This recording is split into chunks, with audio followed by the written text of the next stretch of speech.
नमस्कार, बहुत स्वागत है आप सभी का। मैं हूं आपके साथ मनु तेवतिया और वक्त हो गया है दिन दहाड़े का। शुरुआत कर रहे हैं खबरों की इंदौर से, जहां हथियार के दम पर 25 लाख रुपए की लूट की गई है। कॉलोनाइजर से बदमाशों ने ये लूट की है। बाइक सवार 2 बदमाशों ने इस लूट की वारदात को अंजाम दिया है। घर की पार्किंग में लूट को अंजाम दिया गया। बदमाशों ने सोने की चेन भी छीन ली और वहां से फरार हो गए। तो ये इस वक्त की बड़ी खबर है कि इंदौर में आप समझिए कि बदमाशों के हौसले कितने बुलंद हैं। कॉलोनी के अंदर, घर की पार्किंग के अंदर तक ये बदमाश पहुंच गए। बाइक पर सवार थे दोनों के दोनों, और वहां पर इस लूट की वारदात को अंजाम दिया गया है। सोने की चेन भी छीन ली और साथ में 25 लाख रुपए लेकर वहां से फरार हो गए, वो भी हथियार के दम पर। सीसीटीवी एक लगा है पुलिस के हाथ। अब उसी सीसीटीवी फुटेज के आधार पर पुलिस जांच पड़ताल में जुटी हुई है। तो ये इस वक्त की बड़ी खबर अपने दर्शकों को बता रहे हैं। इंदौर मध्य प्रदेश की आर्थिक राजधानी जिसको कहा जाता है, वहां पर से ये खबर आई है कि बदमाशों के हौसले इतने बुलंद हैं कि घर में घुसकर, घर की पार्किंग के अंदर घुसकर 2 बाइक सवार बदमाशों ने हथियार के दम पर 25 लाख रुपए की लूट की वारदात को अंजाम दिया है। और यहां तक कि उस व्यक्ति के गले में सोने की चेन थी, उसको भी लेकर वो फरार हो गए। हमारे सहयोगी शिव मोहन शर्मा ज्यादा जानकारी के साथ जुड़ गए हैं। शिव मोहन, बदमाशों के हौसले इतने बुलंद हैं कि पार्किंग के अंदर घुसकर 25 लाख रुपए भी लूटते हैं और चेन छीनकर भी फरार हो जाते हैं। कोई लीड पुलिस को मिली अभी तक?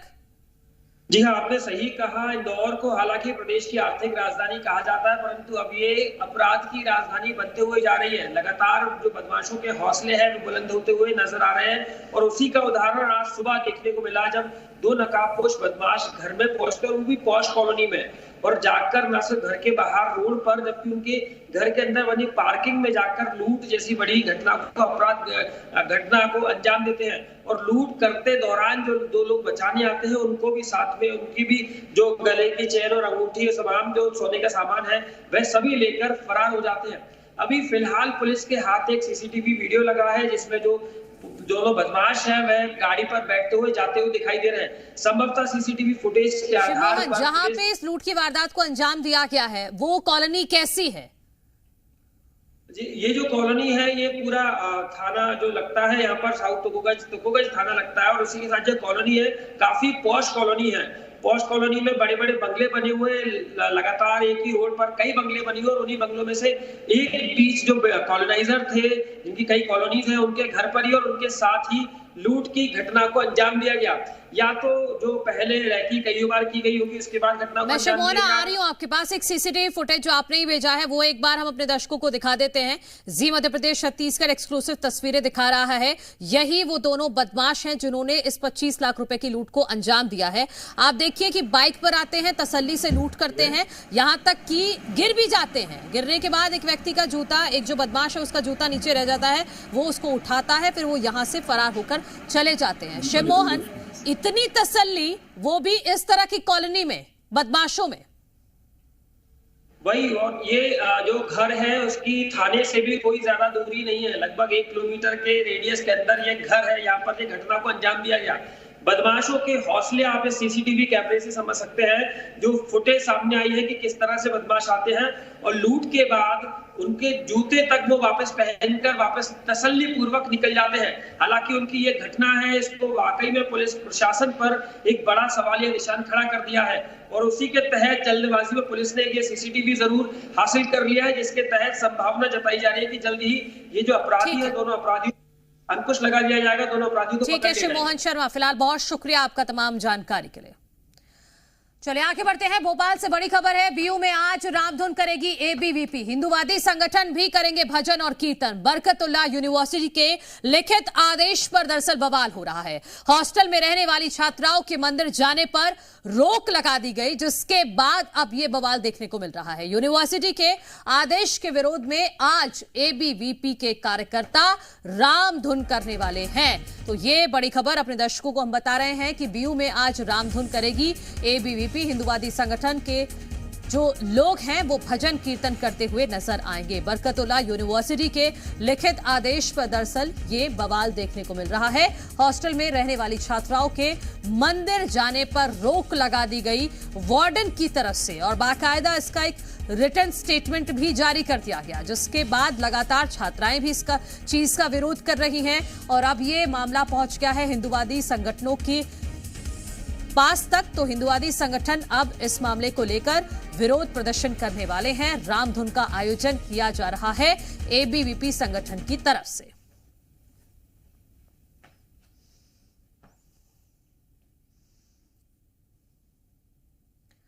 तो बरकतउल्ला यूनिवर्सिटी में अब रामधुन गूंजेगी, वो इसलिए क्योंकि कुछ छात्राएं, हॉस्टल में रहने वाली जो छात्राएं थी वो गई थी सुंदरकांड में और वहां से वो 10 मिनट आने में उनको लेट हो गया। हालांकि छात्राओं का ये कहना है कि उन्होंने पहले ही रजिस्ट्रार को इन्फॉर्म कर दिया था कि वो 10 मिनट लेट हो जाएंगी, लेकिन जैसे ही वो हॉस्टल पहुंची तो वार्डन ने ये कह दिया कि अब अगर वो मंदिर जाएंगी तो बिना परमिशन के नहीं जाएंगी। हमारे सहयोगी अनिल नागर ज्यादा जानकारी के साथ जुड़ गए हैं।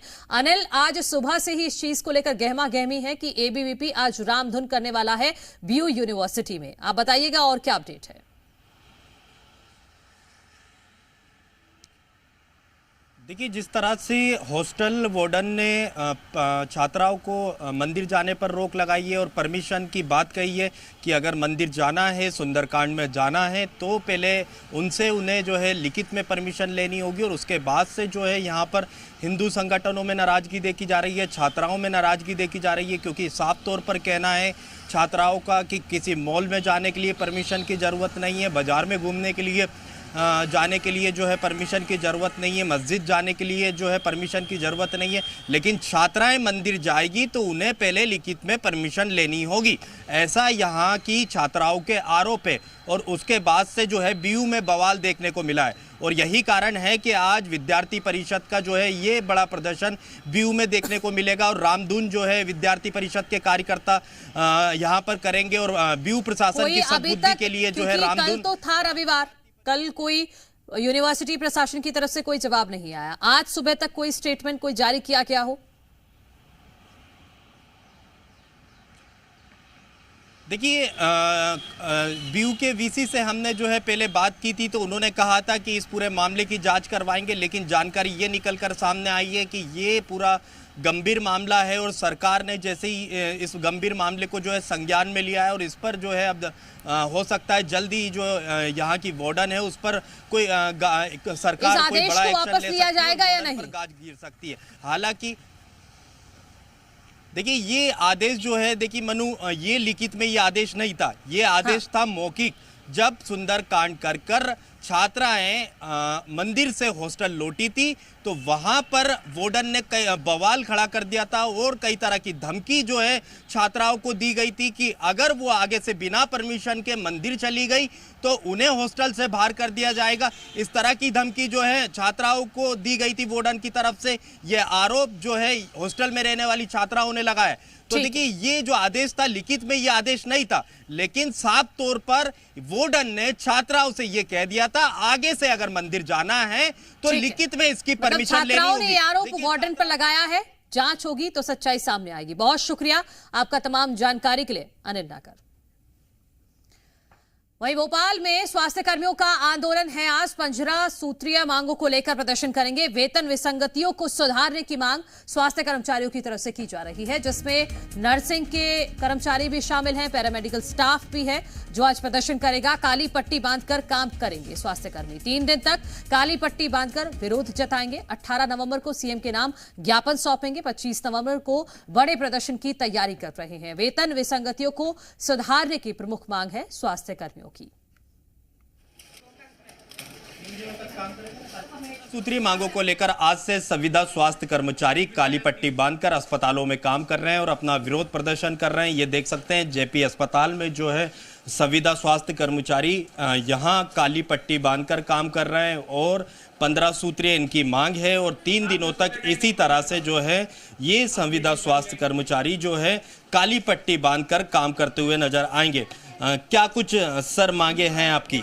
सर, हमारी 15 सूत्री मांगे हैं, ये चरणबद्ध तरीके से की जाएगी। 3 दिन काली पट्टी बांधकर इसका विरोध प्रदर्शन किया जाएगा। उसके बाद क्रमबद्ध तरीके से हम विरोध करेंगे जो इसमें दिया गया है। इसमें सभी को लेके, सभी परमानेंट और आउटसोर्स और रोगी कल्याण कर्मचारी को लेके ये आंदोलन है। और उसके बाद जो है अभी तक हमें ना किसी प्रकार की सुविधा दी जा रही, ना हमारी सुनी जा रही है। आज से इतने सालों से कार्य कर रहे हैं जिसमें ना पद नाम दिया जा रहा है, ना ग्रेड पे दिया जा रहा है। इन सभी चीज़ों को लेके ये आंदोलन जारी है। संविदा नीति में 4 जुलाई 2023 में कई मांगे करी थी जो भी पूर्णतः लागू नहीं हुई है, उनको लागू करवाना है। ग्रेड पे के इशू हैं, 15 सूत्री मांगे हैं, उन पे सभी पे काम करना है। तो देखिए, ये साफ तौर पर संविदा स्वास्थ्य कर्मियों का कहना है कि ये 3 दिनों तक इसी तरह से काली पट्टी बांधकर जो है यहाँ पर काम किया जाएगा और इसी तरह से जो है प्रदर्शन किया जाएगा। उसके बाद जो है संविदा स्वास्थ्य कर्मियों की ओर से प्रदेश में एक बड़ा जो है आंदोलन देखने को मिलेगा और उससे पहले जो है 18 तारीख को मुख्यमंत्री के नाम ज्ञापन सौंपा जाएगा और उसके बाद प्रदेश में संविदा स्वास्थ्य कर्मचारी सड़कों पर उतरेंगे और बड़ा प्रदर्शन ये करेंगे। 15 सूत्री इनकी मांगे हैं जिसको लेकर ये आज से 3 दिनों तक अस्पतालों में काली पट्टी बांधकर काम कर रहे हैं। कैमरामैन कैलाश मालवी के साथ अनिल नागर, जी मीडिया, भोपाल। अब बात करते हैं खाद की किल्लत की। मुरैना में खाद की किल्लत की वजह से किसान परेशान हैं, लंबी लंबी लाइनों में लगना पड़ रहा है। सुबह 4 बजे से कृषि उपज मंडी में किसान मौजूद हैं। बीते 2 महीने से खाद का इंतजार कर रहे हैं अन्नदाता, लेकिन अभी तक भी खाद नसीब नहीं हुआ है कुछ किसानों को। मुरैना में अभी भी खाद की किल्लत जारी है। खाद के लिए लंबी लाइन में किसानों को लगना पड़ रहा है। सुबह 4 बजे से ही वो किसान पहुंच जाते हैं केंद्रों पर और वहां पर उन्हें लाइन में लगना पड़ता है, लेकिन उसके बावजूद भी किसानों को खाद समय पर नहीं मिल पा रही है, जिसकी वजह से किसान काफी परेशान है।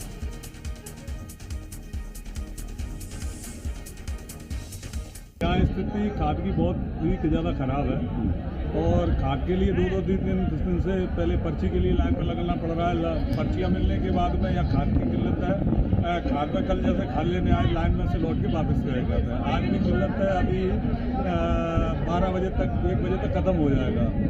बहुत बड़ी समस्या किसान को 15 अक्टूबर तक सरसों आनी थी। अब उसके बाद में जब खाद नहीं है तो किसान बहुत परेशान है, आत्महत्या करने की नौबत आ रही है किसान। हमारे सहयोगी करतार मुरैना से जुड़ गए हैं। करतार, बीते 2 महीने से किसान परेशान है, लेकिन अभी तक इस समस्या का हल नहीं निकला है कि किसान जाए और तुरंत उसको खाद मिल जाए।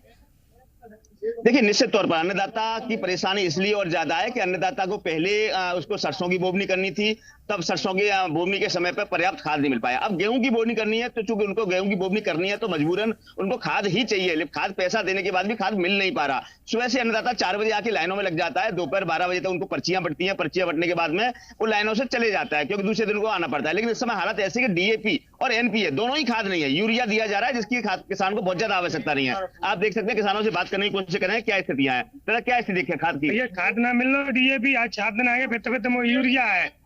यूरिया काम नहीं आएगा, यूरिया से यूरिया से कुछ नहीं होगा। यूरिया से कुछ नहीं। क्या परेशानी है? मतलब खाद मिल नहीं रहा है टाइम पे, समय पे कभी नहीं मिल रहा है। यूरिया का जरूरत नहीं है, यूरिया मिल रहा है, डाई है नहीं, क्या डालेगा? अभी क्या किस चीज की बुवाई करनी है आपको?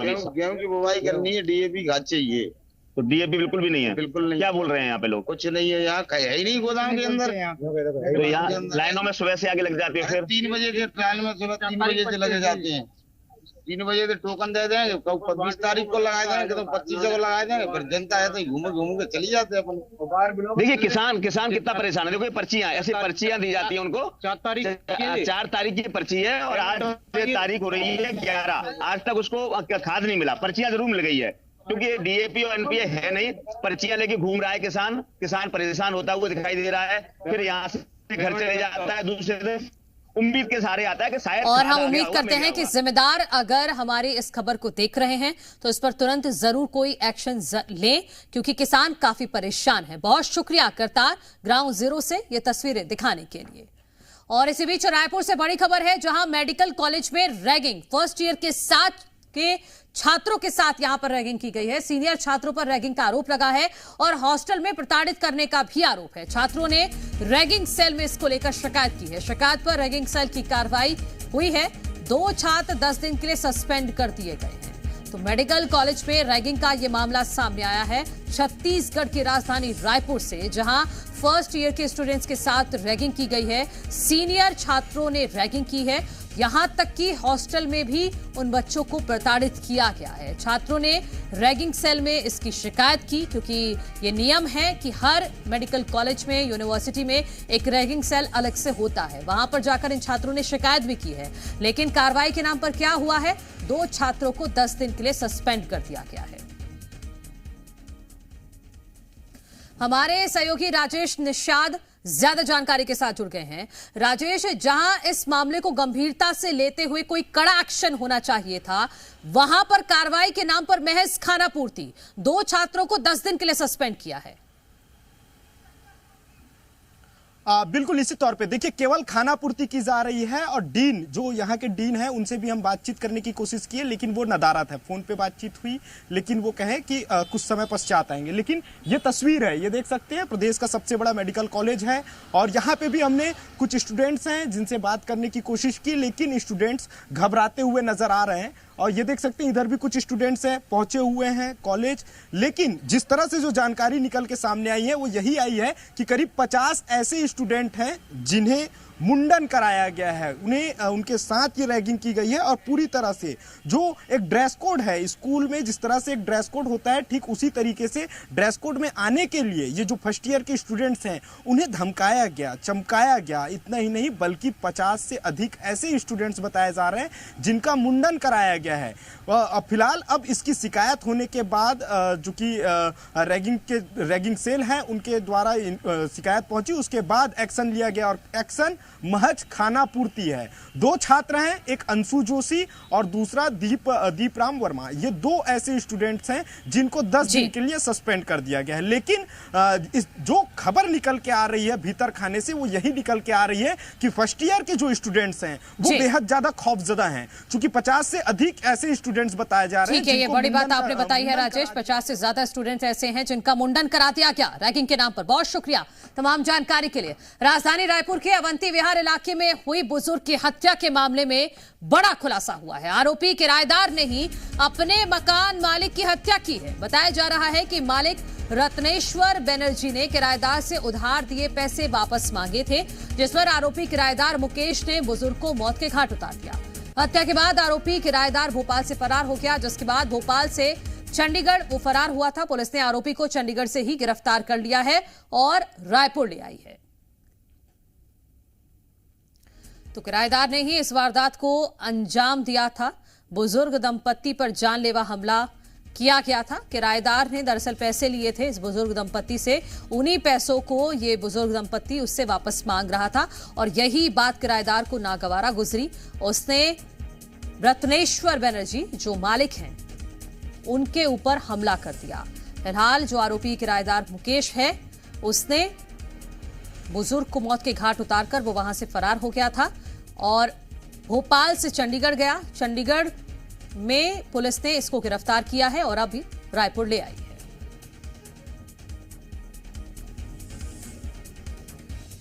तो किराएदार ने बुजुर्ग दंपति पर जानलेवा हमला किया था, जिसमें एक बुजुर्ग की मौत हो गई थी और अब इस गुत्थी को पुलिस ने सुलझा लिया है। पुलिस ने ये जो आरोपी है किराएदार, इसको पकड़ लिया है।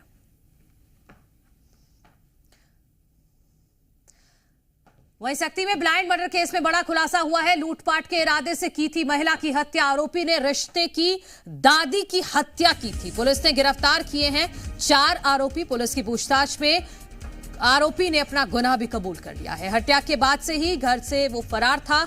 उसने घर में जितने भी नकदी रखी हुई थी, गहने रखे हुए थे, सब लेकर वो अपने दोस्तों के साथ चला गया था। तो ब्लाइंड मर्डर केस में बड़ा खुलासा हुआ है कि एक पोते ने ही अपनी दादी की हत्या की थी। रिश्ते में वो उसकी दादी लगती थी, जिन बुजुर्ग को इसने मौत के घाट उतारा था और इसको अच्छे से पता था कि घर में नकदी कहां रखी है और जेवर कहां रखे हुए हैं। तो इसी वजह से लालच में आकर पूरा प्लान बनाया अपने दोस्तों के साथ मिलकर और बुजुर्ग की हत्या कर सारा सामान लेकर यहां से फरार हो गया था। हमारे सहयोगी अविनाश पटेल हमारे साथ जुड़ गए हैं। अविनाश, इस आरोपी पोते तक कैसे पहुंची पुलिस? जी, ये 5 टीम बनाई गई थी। पुलिस अधीक्षक ने इस मामले को गंभीरता से लेते हुए 5 टीमों का गठन हुआ था, जो कि फिंगरप्रिंट, फॉरेंसिक और जो सीसीटीवी अन्य जो सभी वहां जो चेक पॉइंट है उसके माध्यम से चेक किया गया। साथ ही कहीं ना कहीं ये एंगल आ रहा था कि किसी को अर्थ लाभ या जो रुपयों के लाभ के कारण ये हत्या की गई है। तो जो उसके करीबी थे, जो दूर के रिश्ते में दादी होती थी, होता था, वो युवक जो आरोपी है वो उसके घर आना जाना था। उसने इस घटना को अंजाम देने के लिए अन्य अपने 3 दोस्तों को शामिल किया और गला दबाकर, पानी पीने के बहाने जाकर गला दबाकर जो है वृद्ध महिला की, जो 70 वर्षीय महिला थी, पेंशन पाती थी अपने पति की मृत्यु के पश्चात, उसी गला दबाकर हत्या की। और जो घर में नकदी, सोने चांदी जो मिले उसको लेकर अपने दोस्तों के साथ जो है मेला देखने, जो पिरदा में जो मेला हो रहा था वहां देखने गया था। तो ठीक है अविनाश, बहुत शुक्रिया आपका तमाम जानकारी के लिए। तो पुलिस को शक हुआ कि लूटपाट के इरादे से ही हत्या की गई है। जब इन कड़ियों को जोड़ा तो आरोपी सामने आ गए। बलरामपुर से खबर है, जहां मुरका गांव में हाथी का शव मिला है। वन विभाग ने कल हाथी का शव बरामद किया था। हाथी की मौत की वजह अभी तक सामने नहीं आई है। हाथी की मौत की जांच में वन विभाग जुटा हुआ है। तो ये बड़ी खबर अपने दर्शकों को बता रहे हैं बलरामपुर से, जहां मुरका गांव में एक हाथी का शव मिला है।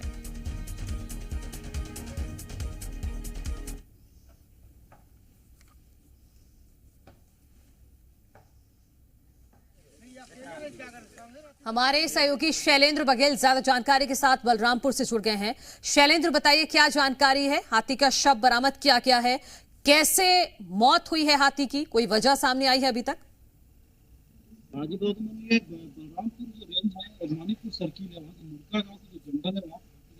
शैलेंद्र, आपकी आवाज हम तक ढंग से नहीं पहुंच पा रही है, फिर आपसे जुड़ेंगे। फिलहाल बहुत शुक्रिया आपका इस खबर पर जानकारी देने के लिए। तो शैलेंद्र बघेल हमारे सहयोगी ने बता रहे हैं कि मुरगांव गांव में हाथी का शव मिला है, लेकिन यह अभी जांच का विषय है कि आखिर इस हाथी की मौत कैसे हुई। गरियाबंद से खबर है, जहां घायल हाथी के शावक की ड्रोन से निगरानी की जा रही है। वन विभाग लगातार निगरानी कर रहा है। पोटाश बम की चपेट में आया था यह हाथी का शावक। घटना के बाद वन विभाग भी एक्शन मोड में दिख रहा है। पोटाश बम लगाने वालों के खिलाफ कार्रवाई होगी। थर्मल ड्रोन और डॉग स्क्वाड की भी मदद ली जा रही है।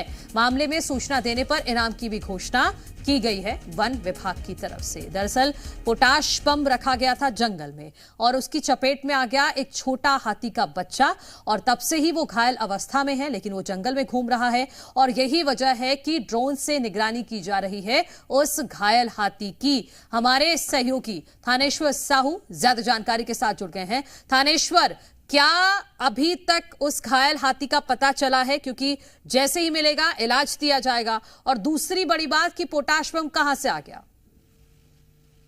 जी बिल्कुल, कल देर रात से ही लगातार जो है थर्मल जो कैमरे हैं उसके माध्यम से, जो ड्रोन कैमरे हैं थर्मल, उसके माध्यम से लगातार उसकी जो है खोजबीन की जा रही थी और उनकी आखिर पतासाजी कर ली गई है। और रायपुर से जो डॉक्टरों की जो स्पेशल टीम है वो ट्रैंकुलाइज करने के लिए, जो हाथी को इलाज करने के लिए यहाँ पर पहुंच चुकी है। क्योंकि लेकिन वन विभाग के लिए एक बड़ा चुनौती ये भी है, क्योंकि लगभग 38 से 40 हाथियों का दल है और एक हाथी, जो हाथी के जो शावक है, उसको यदि कोई ट्रैंकुलाइज किया जाता है, क्या जो बगैर जो और बाकी जो हाथी है क्या उनको इलाज करने देंगे नहीं देंगे, एक बड़ी चुनौती है। क्योंकि जिस तरीके से जो क्षेत्र है काफी घना जंगल है, वहां पे जाके हाथी का सुरक्षित ढंग से उसका रेस्क्यू कर इलाज करना एक बड़ी चुनौती है। और कहीं न कहीं जिस तरीके से जो छोटे छोटे जो वन्य प्राणी है उनके शिकार के लिए जो पोटाश बम लगाए थे, उनके चपेट में ये जो छोटा जो शावक है वो कल आ गया था। और वही जो दर्द से जो लगातार जो हाथी जो है कहरता नजर आ रहा है। जी ठीक है थानेश्वर साहू, बहुत शुक्रिया आपका तमाम जानकारी के लिए। तो क्योंकि हाथी का बच्चा छोटा है और ऐसे में जो बाकी हाथी होते हैं वो बहुत प्रोटेक्टिव हो जाते हैं,